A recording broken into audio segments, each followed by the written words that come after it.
Digital SA Foundation. Siyathemba nizolijabulela lolu hlelo.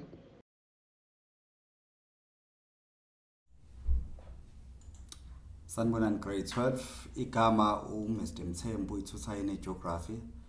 Namhlanje sizobe sibheke i-revision isibheka ama-chapter amabili. Sizobheka i-climatology sibheke i-geomorphology ezingama-chapter amakhulu. So uzokhumbula grade 12 ukuthi i-climatology ne-geomorphology afoma upaper 1 kwi-structure sethu samanje. So later on you'll be getting a revision ye-cyclement ne-economic geography, but for now ngizokwenza nani nje i-climatology ne-geomorphology. Okay, ake sibheke la kwi-climatology ukuthi basiphathelene. So here ngine-tropical cyclone. A-tropical cyclone ifoma i-part of i-climatology. Uzokhumbula ke ukuthi grade 12 ayihambi yodwa i-tropical cyclone, ihamba ne-mid-latitude cyclone, and kuyaye iqala i-mid-latitude cyclone obviously, but mina ngizoqala nge-tropical cyclone okwamanje. Alright, sisibheka ama-factors that favors ama-conditions for development of i-tropical cyclone. So uzokhumbula grade 12 ukuthi i-tropical cyclone is-storm esidevelopa laphana kwi-low pressure ngale kwi-eastern part of South Africa, and then sizobe sibheka ama-conditions la that are necessary for the development of this storm. So let us look at the favorable conditions for the development of a tropical cyclone. We'll be looking at the factors as well as we'll be looking at the explanation of these factors. Okay, eyoqala ye-factor grade 12, i-tropical cyclone idinga ulwandle olushisayo with a temperature of above 27 degrees Celsius. Even if ungathi mhlambe 26.5 degrees Celsius, it's fine, it's okay, you are correct. Ngoba siyarandofa to 27. Another factor that is needed for the development of a tropical cyclone is bigger. We need this ocean temperature is needed to provide heat energy as well as the moisture from the ocean. So water vapor iningi laphayana kwi-warm ocean current. So ulwandle developa kulona tropical cyclone i-warm Indian Ocean ngale ngaka right wakho or ngaka east wakho of the country.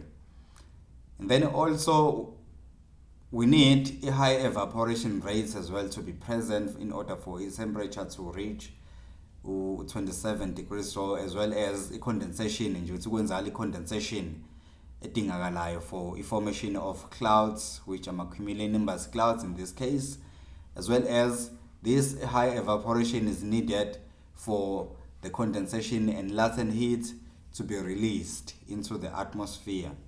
So a location of this storm, it's located between 5 degrees to 30 degrees both north and south of the equator. There is no illicit storm sitholakala between 5 degrees and 30 degrees both north and south. It's because laphayana along the equator, which is 0 degrees, there is no Coriolis force. So we need the storm we need the Coriolis force to be effective laphayana for a storm to develop. So equator, the Coriolis force is ineffective at 0 degrees, so there won't be any tropical storm developing along the equator line.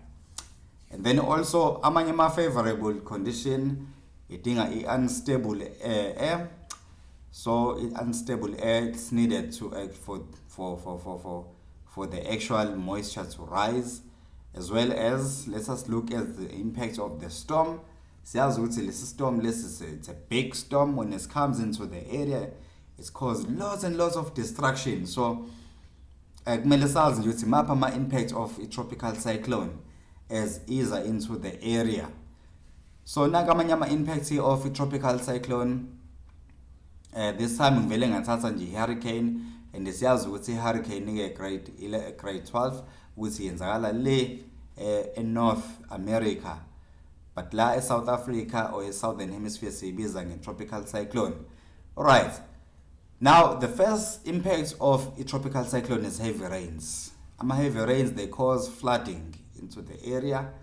So once there's a flooding, there's lots and lots of things that are going to be disrupted and damaged as well. And as well as the impacts of a tropical cyclone will be water for domestic use azongcola be contaminated. So amanzi la siwasebenzisayo azongcola yabo emadamini and all that.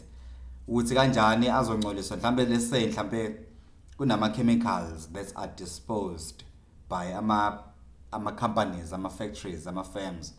So if those chemicals are washed away by ama lento lamanzi la afika ne tropical cyclone ingena phakathi emadamini amanzi ethu azongcola. Another impact of a tropical cyclone, it's given obviously ukuthi there will be human injuries and even death. Abantu bengalimala bephinde beshone depending ukuthi how safe they are. So if they are especially in those low-lying areas which are prone to flooding, and then abantu they may even get injured or even die. Okay, then siyazi lesi storm lesi sihamba nomoya omkhulu ngalendlela le. So these winds, the velocity of it may even damage the structures, even the vegetation, crops, and even livestock, as well as there will be high energy storm waves, kuzoba nama waves amakhulu. So lapha kuma coastal areas, since kunama dunes, so there will be soil erosion, so there will be coastal erosion. Ama dunes, ama sand dunes that are around the coastal area will be damaged, it will be washed away. And then this were saline intrusions of low-lying area coastal lands. Laphana sibheke ukuthi amanzi la from the ocean may even go down laphana kwi groundwater and then mix with the groundwater only to find ukuthi lamanzi swaphuzayo from the boreholes asele and ase contaminated. So these are the damages that are caused by a tropical cyclone. And then as well as we need to know how to predict a tropical cyclone. So the only way to predict a tropical cyclone is for us to use satellite images, is for us to use air radars and remote sensing sounds, as well as land radars. As well as we must watch weather reports with how far the storm is. Okay, ngisalapho nje grade 12. I-tropical cyclone ijwayele ukunikwa amagama nje, ihamba ngama-alphabets, it's depending ukuthi yenzakale ngasiphi isikhathi sonyaka. And then as well as into ebalulekile for your exams grade 12, ukuthi sazi ukuthi i-tropical cyclone that develops in southern hemisphere, especially la ngase South Africa, ngase Mozambique sibiza nje nge-cyclone. So it's a tropical cyclone. Kanti ngale ngase Australia sibiza ngama willy willies. Bese ukuthi lapha eAsia ebizwa nge-typhoon, and then in North America sibiza ngama hurricanes. Okay, let us look at the precautionary measures. Ukuthi mapha ama methods esingawasebenzisa ke ukuqwashisa abantu in the area about the storm esizayo. So we must encourage people to listen to weather forecast. To watch weather forecast, listen to even weather forecast on TV, on radios, as well as we must have in place here an extensive sea walls, fire indonga enkulu lapha just to prepare for this storm, ngoba it's very, very dangerous. And then we need to vacate ama low-lying grounds to upper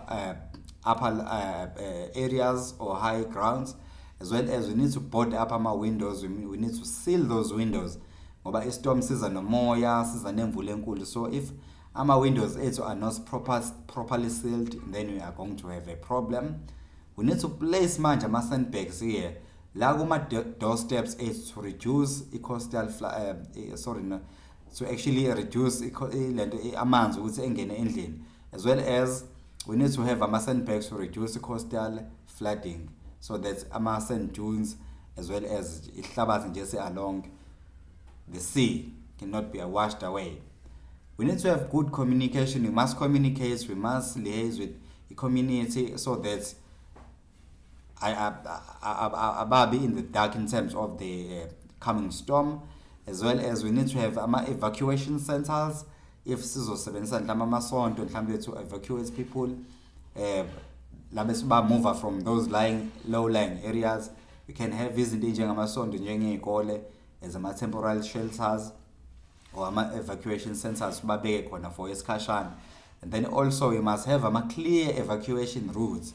Sazi kahle ukuthi le system masesiza-ke, this is where and how we are going to evacuate abantu. Sibachele ukuthi should the storm come, this is the routes they must use, as well as housing on stilts, as well as strong materials. We need to have strong materials, especially building materials.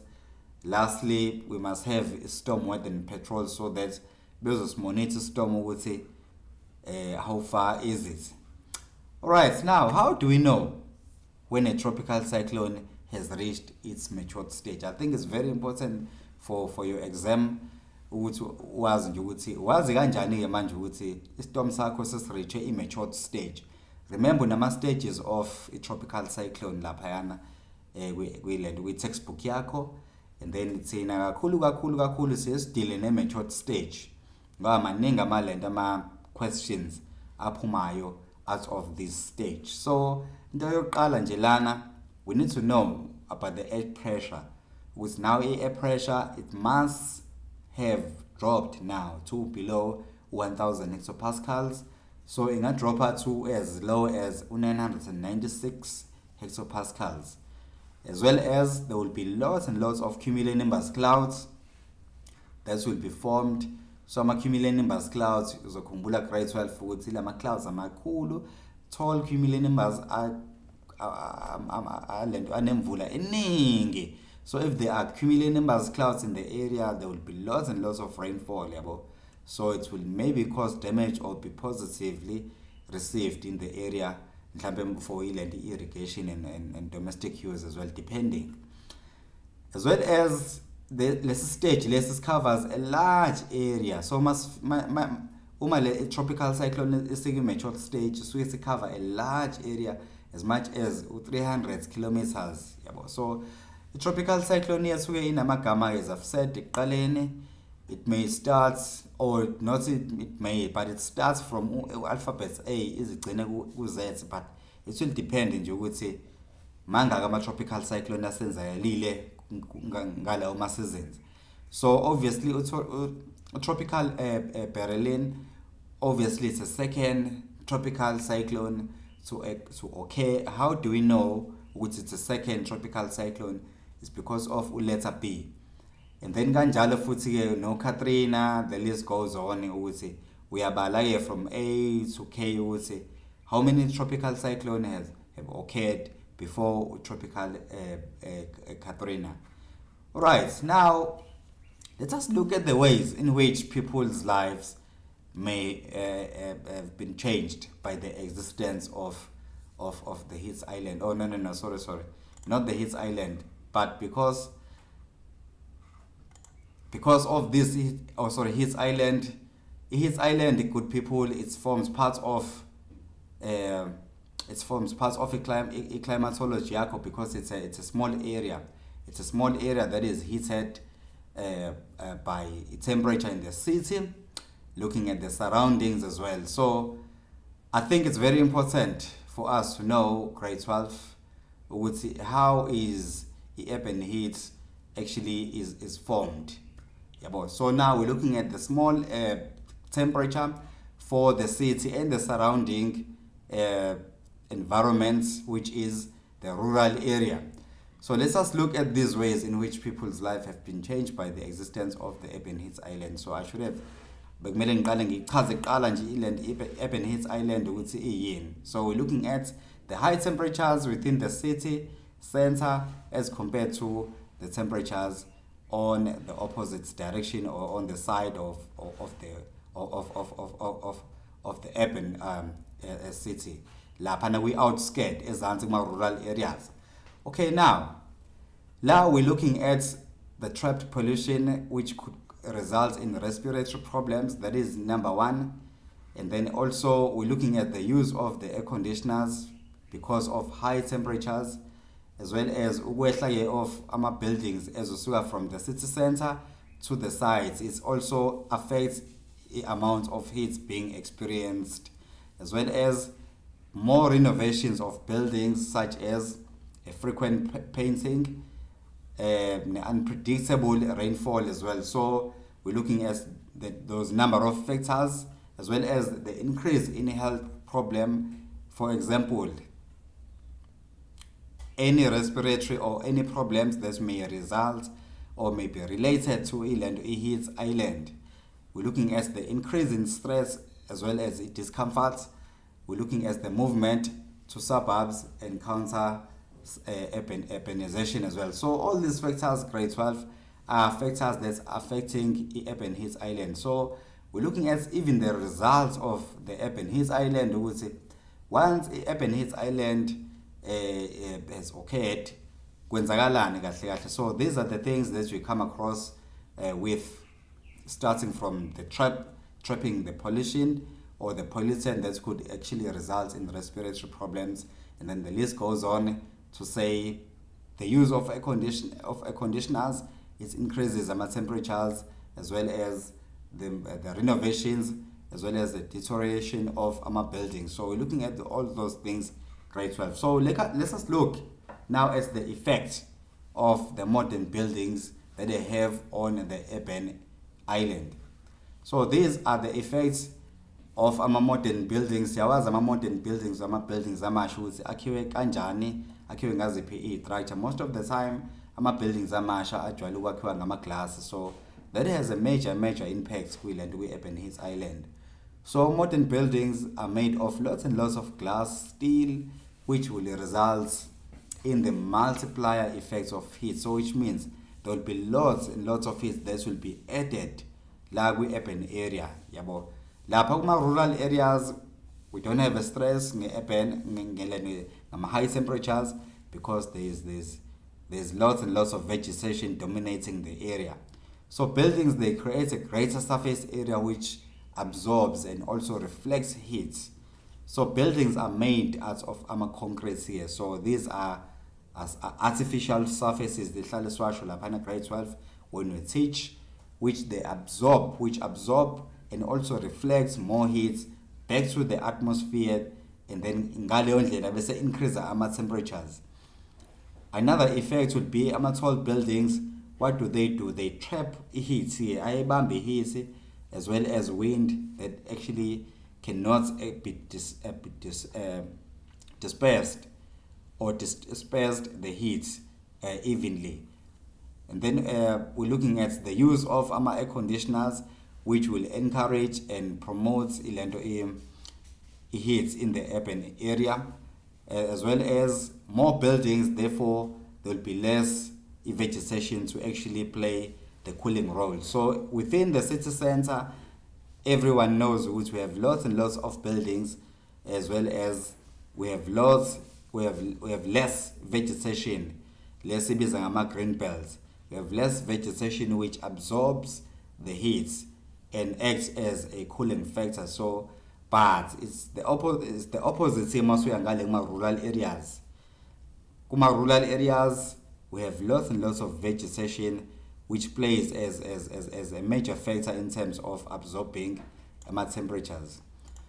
Okay, let's just look at another thing, grade 12 for our revision. We're looking at the differences in the weather conditions experienced during winter and summer over the South African interior by referring to the role played by the Kalahari high pressure. It's very important, grade 12, the Kalahari high pressure would say EKP, as well as you need to know would say amanye high pressure systems angakephi. So ka left wakho west une South Atlantic Indian high, and then ka right wakho eastern parts une South Indian high pressure. So those pressure systems, they play a very critical, crucial role in terms of temperatures within umhlaba. And then la nje sipike eyodwa ke sipike iKalahari high pressure ke sabheka i-situation ye-summer, sabheka futhi ne-situation ye-winter ukuthi kwenzakalani-ke manje-ke within these areas uma sekuyi-summer, uma sekuyi-winter. Okay, now let us look at a situation during summer. So during summer, i-Kalahari high pressure will be lifted up, izonyuka.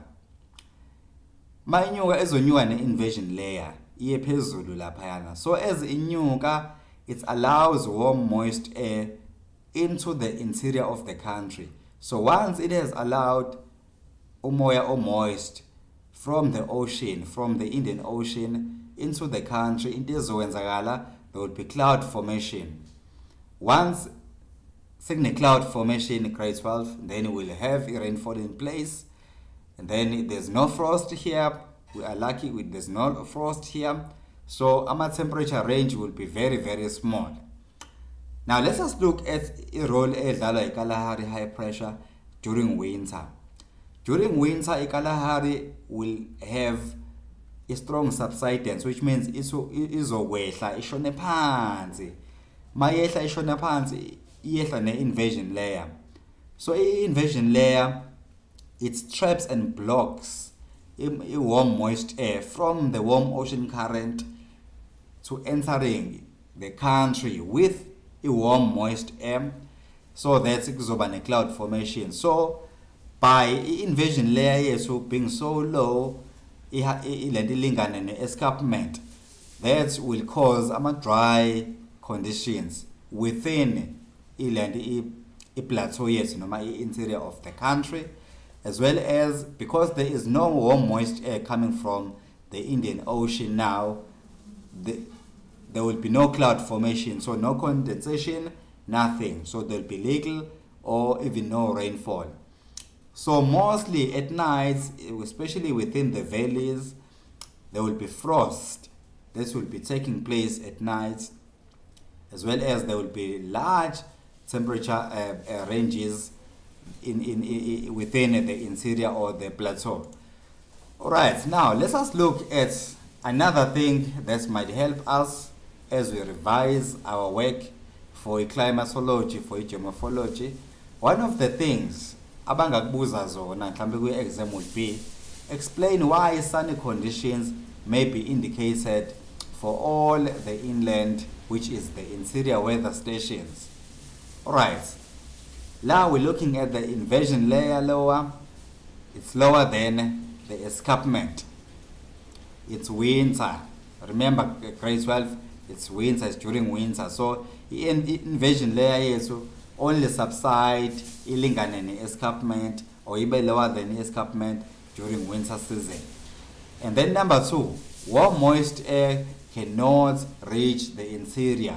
Ngoba iblokwe yini inversion layer. So there will be less and less of, or even no, moist air entering into the country because of the blockage that has been caused by the inversion layer due to the strong subsidence. And then as well as there will be little moisture over the interior, that will reduce the condensation. As well as a cloud formation, ngeke zibe khona cloud formation to block out the sun. Okay, another question mhlambe singaqhamuka nayo singahlangana nayo mhlambe we-exam prepare yet. It will be, why is the vertical positional change of the inversion layer from winter, which is the inversion layer which is lower than the escarpment, to the summer, which is the inversion layer, is higher than the escarpment, of great importance for farmers on South African plateau? It's very important, grade 12, to analyze this question. Why is the vertical positioning of the inversion layer from winter to summer of great importance to farmers on the South African plateau? Remember, ama farmers, they plant. So for them to make a living and for them to make a profit, they need to have water in place. So the question revolves around that. So masubhala le question yakho, you can say during summer, moist air reaches the interior because the inversion layer has been lifted up, and allowed the warm moist air from the warm ocean current into the interior of the country.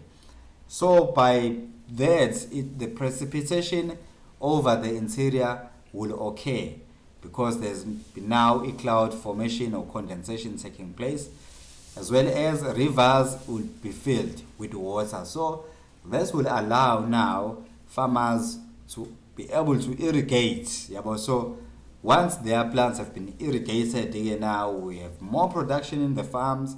We have lots and lots of job opportunities in the farming industry opening. Lastly, farming can take place now. So it's easy now for farming to take place because now we have like rainfalls in place coming from the from the Indian Ocean, which is the warm ocean. So since the inversion layer has been uplifted, it has allowed now this very warm moist water from the warm ocean current to enter the country. So the condensation will now form, as well as precipitation will be in place. Alright, sisakhona futhi lana ke climatology grade 12. Let us look at another system which is called mid-latitude cyclone. So mid-latitude cyclone grade 12 inamagama ke nawo afana ne tropical cyclone. So mid-latitude cyclone inamagama nje ayi-few ke. So it's either mid-latitude cyclone, a temperature cyclone, or a extra tropical cyclone, or a temperature depression, depending ukuthi ufuna uyibiza ngani. So la mid-latitude cyclone ayihambi ngokuthi leyo cyclone or leso storm senzakala kephi. So nje amagama nje mid-latitude cyclone esinawo. So let us look at the conditions here lawa ezizowathola should i-cold front passes, should i-warm front passes. Now let us look at the cold front conditions ukuthi how is the situation here uma kune cold front. Let us look at the changes in weather conditions when a cold front passes over South Africa or it passes the area. Into yokuqala ke kumele siyazi grade 12 la kumele sazi ukuthi i-mid-latitude cyclone iyenzakala ngale ka south west of the country, like Cape Town or Saldanha Bay.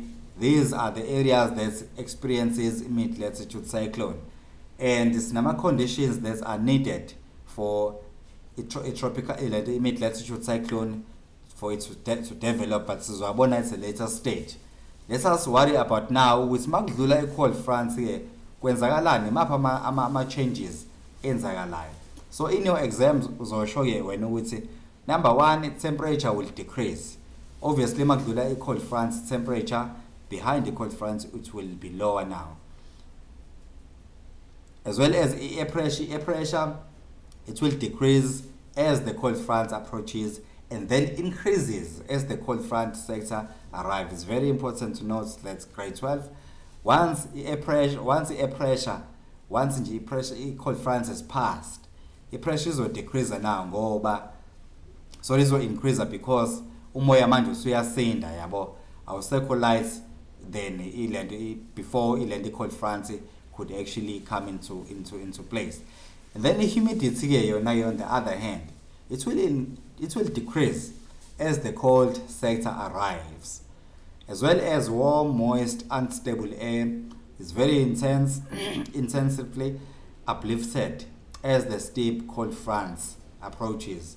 So the air will cool to its dew point temperature. So its dew point temperature is temperature below 0 degrees, and the condensation will occur to form lama clouds esiwabiza ngama cumulonimbus clouds. And you will remember we containing ngama cumulonimbus clouds. These are clouds that carry like lots and lots of rainfall. There will be thunderstorms in place. There will be rainfall that will occur, and then even winds can actually shift. So there will be wind that will be changing its direction, as well as it depends on which way you are. So, like in southwest or southwestern Cape, will have, since it's in the southern hemisphere, the winds will actually change into an anti-clockwise direction that is known as backing, but from northwest to west, then southwest, and finally to south. So winds will actually change depending on where does it come from. As well as in the northern hemisphere, the winds will actually veer, so they will change their direction in an anti-clockwise direction. Okay, let's just look at the warm front as it passes. Let's just look at the changes now in weather conditions as the warm front passes the area. So a warm front, you will know what's ihamba nama warm conditions. So the temperature will obviously increase because the warm front ihamba nama conditions ashisayo. The air pressure will actually decrease because moya light as the cold front, as the cold front, not the cold front, as the warm front approaches basically. Let us look at the humidity here. The humidity, it will increase as the warm sector arrives. So the warm, moist, unstable air will be lifted as the very gently warm front. Once it has lifted here, so the very same, the greater warm front, it causes the area that is affected by the clouds and rain to be greater. So ama clouds as of omega lapho can be anything from serious clouds, so they will appear first at a high level, and then beselandela ma-altrostratus, and then beselandela ma-nimbostratus, which may cause soft and soaking rainfall. Okay, let us look at the conditions necessary for the development of mid-latitude cyclone. Nanka ma conditions esiwadingayo for mid-latitude cyclone to develop. A condition would be we need to have two different air masses meeting at the polar front. So you have warm air mass meeting the cold air mass. So your warm air is coming from the equator, cold air is coming from the poles. So once these have met, into ezowenzakala kuzobanane ngoba they are moving on opposite direction. Omunye umoya uyasinda, omunye umoya uyabanda, ulight. So lo moya osindayo umoya obandayo, umoya olight umoya oshisayo. Obviously bazo overpower lo moya oshisayo, so kuzogcina sekufomeke i-wave. So that is an initial stage of mid-latitude cyclone. So cold fronts or cold polar easterlies, they will meet warm westerlies lapha at the polar front, and then they develop into a mid-latitude cyclone. Why? Because between 30 degrees and 60 degrees north of equator, that is where we find a polar front edge. So lana warm air mass is uplifted or displaced. Why? It's because it slides. So the upliftment here will result in the condensation. Once umoya oshisayo usunyukile into the atmosphere, uzofoma ama clouds, and then it will be increased in cloud cover, which will result in precipitation. So that is rainfall. Okay, let us look at the environmental impacts of a mid-latitude cyclone. So ngisho grade 12 la ukuthi ama impacts of a mid-latitude cyclone, ama impacts of a tropical cyclone ziyafana kahle kahle lezi zinto. So wena nje uma usufunda ama mid-latitude cyclone impacts, so you are better off usu right nje ukuthi nama impacts of a tropical cyclone nje usungawazi, so ayafana. So number one impact, grade 12, it will be obviously flooding.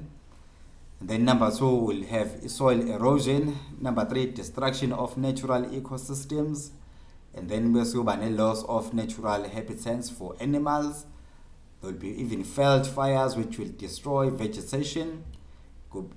Destruction of coastlines, especially sandbags along the coastal regions. There will be damage to coastal dunes, loss of agricultural land. Snow, there will be snowfall because these conditions, temperatures are very, very extremely cold. They drop below 0 degrees. So low temperatures will result in loss of livestock because the livestock phela ijwayele lama conditions lawa abanda kanje. Destruction of infrastructure such as bridges will be washed away. Even the power lines will also be destroyed. Even churches, even schools may even be destroyed. So we're looking at those damages.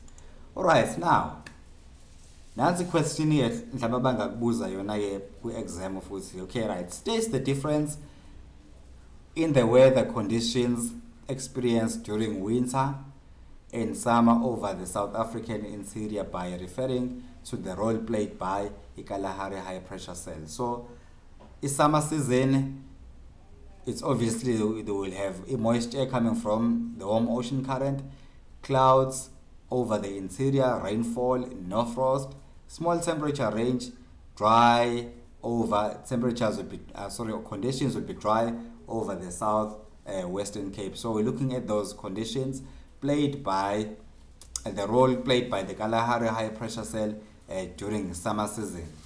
Okay, now another question which is still the same, states the difference in the weather condition experienced during winter and summer over the southern Africa interior by referring to the role played by the KALAHARI high pressure cell. So evidence here, we'll be looking at the evidence of summer conditions on the South African synoptic weather map. So here we're looking at the South African high further south, as well as the Western Cape. The winter rainfall area is dry, so there's no or very limited rainfall within these areas, as well as we're looking at the cold fronts which are accompanied by MID-LATITUDE cyclone. Remember, cold fronts is depicted on a synoptic weather map by cold fronts together with a warm front. We're looking at the cold fronts passing from far south of the country. The KALAHARI now, the KALAHARI high pressure is weak and allows rising convection currents to reach the interior of the country. And then besisiba nama-summer rainfall over the interior because of the warm moist air coming from the Indian Ocean. And then as well as we're looking at the cloud cover in the interior of the country, we now stand a very good chance to have rains within the interior of the country. We're looking at the tropical cyclones being present as well. We're looking at obviously the generally high temperatures at even the station or the weather station. So we'll be looking at that, all of these with synoptic weather map. Alright, now,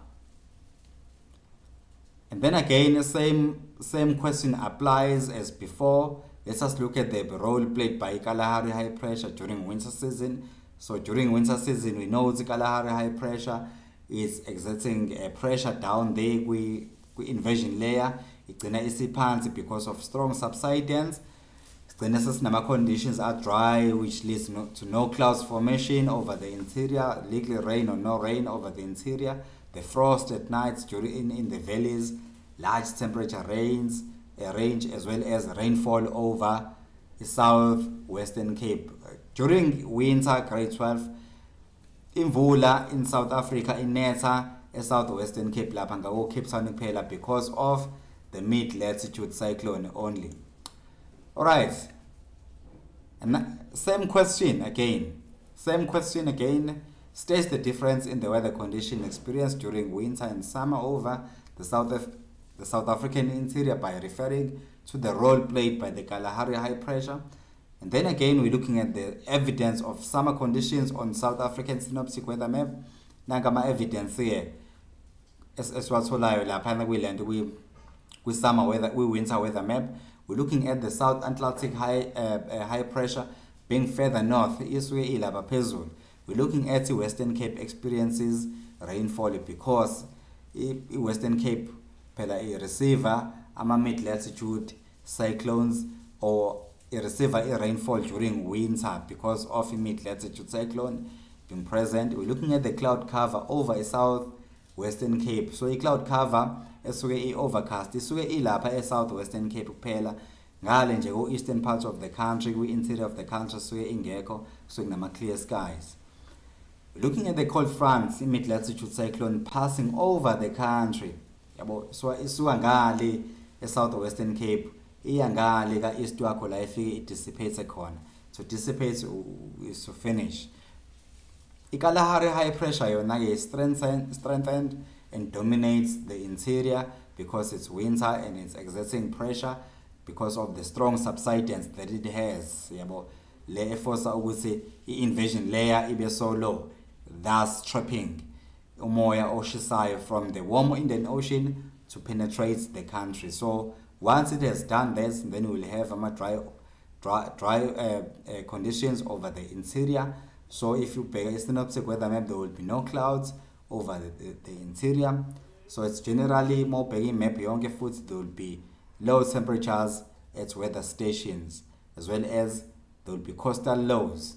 That will cause back-winds. Coastal low, temperature njasuke lapha, ne coastal low pressure njasuke ilapha ezansi, especially east, southeast of the country. So iqala ngale ka southwest imuvele ngale southeast wakho.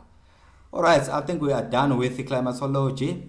Let us look now at geomorphology. Yes, geomorphology. What can we expect with exam yethu? Alright, geomorphology uzokhumbula nje ukuthi let's start nje of the earth.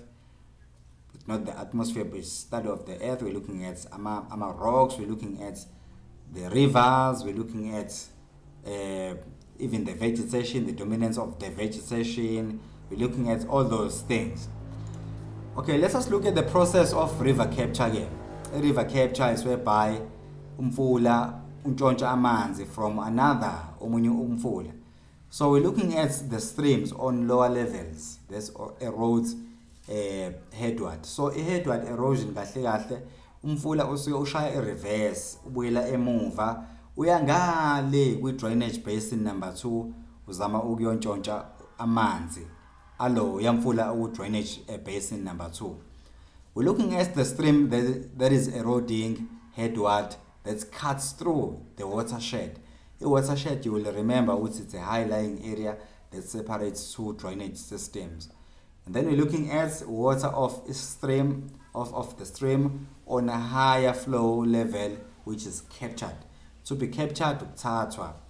So lana all in all nje sibheke amanzi noma umfula othathwa omunye umfula from another drainage basin. Also, we look at the water of a stream on a higher levels that will be diverted to stream on the lower level. So we're looking at umfula untshontsha amanzi from another stream, which is called river capture.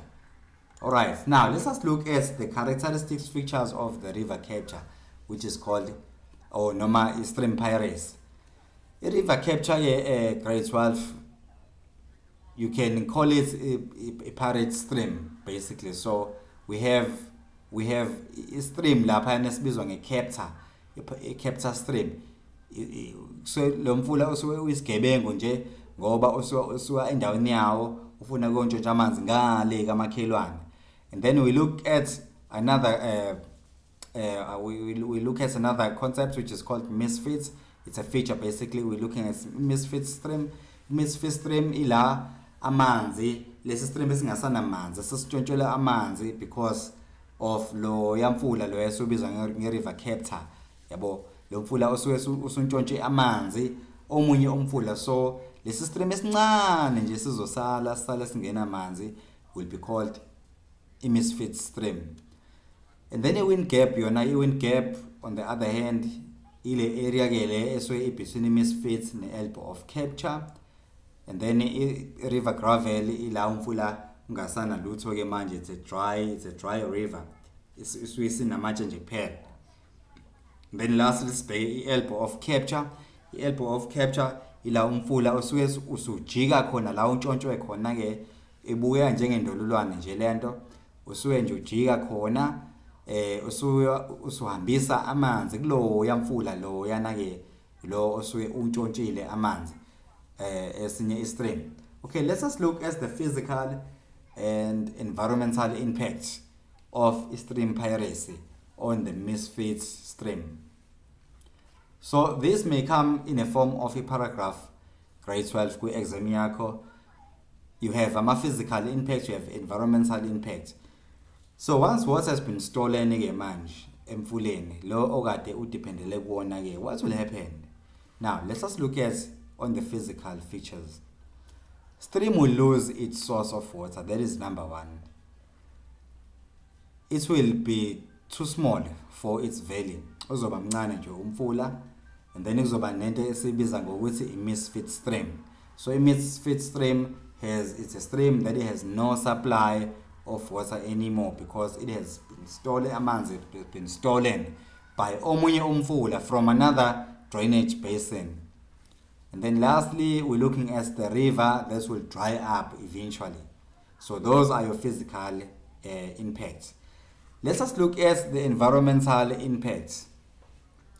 Environmental impacts, when we're looking at the agriculture, ezolimo, this will be affected negatively in Daba because of amanzi phela wasekho.